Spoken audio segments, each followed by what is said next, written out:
আসসালামু আলাইকুম dear learners. এনএসবিডির পক্ষ থেকে সবাইকে জানাচ্ছি অনেক অনেক প্রীতি ও শুভেচ্ছা এবং ইসলামিক সম্ভাষণ। আসসালামু আলাইকুম ডিয়ার লার্নার্স। আজকে আমরা খুবই গুরুত্বপূর্ণ একটি অনুচ্ছেদ রচনা আলোচনা করব। সেটি হলো আমার দেখা একটি বইমেলা অথবা একুশের বইমেলা। খুবই গুরুত্বপূর্ণ অনুচ্ছেদ রচনাটি। চলো সহজ ভাষায় সহজভাবে শিখে নেই। বইমেলা হচ্ছে একটি প্রদর্শনী যেখানে বিভিন্ন ধরনের বই প্রদর্শিত ও বিক্রি হয়। বর্তমানে এটি খুব জনপ্রিয় হয়ে উঠেছে।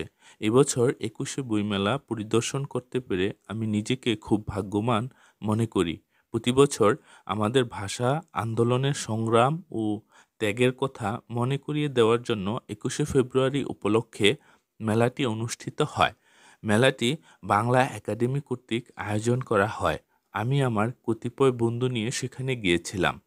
যখন আমি মেলার প্রধান ফটকে প্রবেশ করলাম, আমি একটি ভিন্ন পরিবেশ প্রত্যক্ষ করি। আমি সকল প্রকার বই যেমন রূপকথা, পাঠ্য বই, নাটক, শিশুপাঠ, রেফারেন্স বই প্রভৃতি দেখতে পেলাম। সকল বয়স এবং শ্রেণীর নারী, পুরুষ এবং শিশু সেখানে জমায়েত হয়েছিল। আমি একটি বইয়ের দোকান থেকে আমার কিছু বই কিনলাম। সন্ধ্যায় অনেক কবি, ঔপন্যাসিক, লেখক মেলাটি পরিদর্শন করতে এসেছিলেন।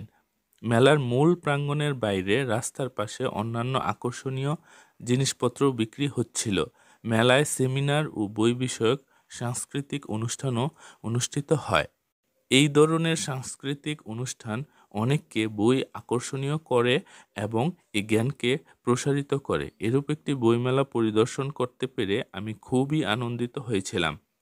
সেখানে আমি বেশ কিছু নতুন অভিজ্ঞতা অর্জন করেছি। ভবিষ্যতে আমি আবারও অমর একুশে গ্রন্থমেলাতে যাওয়ার ইচ্ছা পোষণ করি।